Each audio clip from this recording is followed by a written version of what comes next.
తిరుపతి లడ్డూల సృష్టి వెనుక వ్యక్తి కళ్యాణం అయ్యంగార్. అతను తీపిని సృష్టించడానికి ప్రసిద్ధ మిరాసిదారి వ్యవస్థను ప్రవేశపెట్టాడు. 1715 సంవత్సరంలో తిరుపతి ఆలయంలో మొదటిసారిగా ఈ ప్రత్యేకమైన లడ్డూ తయారైంది. ఆయన పలు సంవత్సరాల పాటు ఈ లడ్డూని తయారు చేసేందుకు మరియు దాని ప్రత్యేక రుచిని మెరుగుపరిచేందుకు కృషి చేశారు. ఈ లడ్డూ భారతదేశంలో అత్యంత ప్రసిద్ధమైన ప్రసాదం. ఇది తిరుమల వెంకటేశ్వర స్వామి దేవాలయంలో ప్రత్యేకంగా తయారు చేసి భక్తులకు అందించబడుతుంది.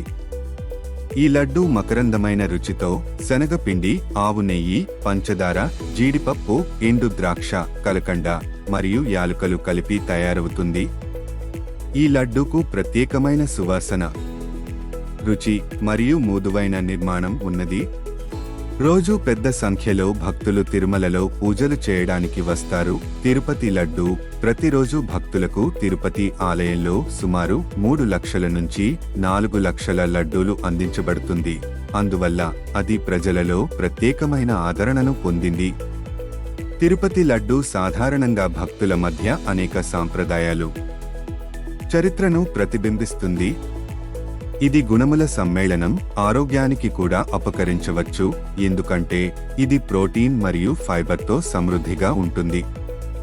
దీనిని ఆస్వాదించడం నమ్మకం మరియు అనుభవాన్ని పొందడంలో భాగం. ఈ ప్రత్యేక లడ్డూ తిరుపతి యాత్రలో మరిచిపోలేని అనుభవంగా ఉంటుంది. వెంకటేశ్వర స్వామి భక్తులు అయితే ఆ దేవుడు దీవెనలతో ఈ విశిష్ట అనుభవాలను మీ కుటుంబ సభ్యులు మరియు స్నేహితులకు షేర్ చేయండి.